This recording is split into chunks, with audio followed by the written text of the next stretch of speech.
So if you want to put your switch, so and if you don't want to make use of this, so look at what you will do. Just count it.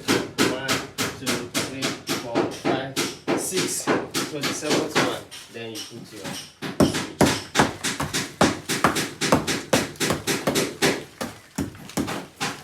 Okay.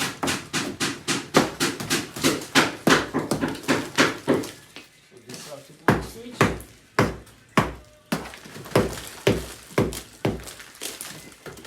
Alright.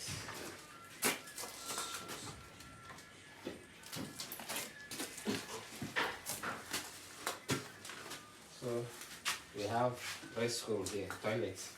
So there will be provision for switch here. So you count 1, 2, 3, 4, 5, 6. So the seventh block, you back upward.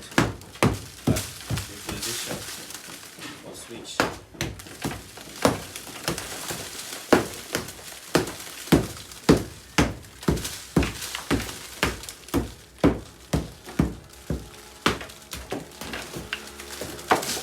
Okay.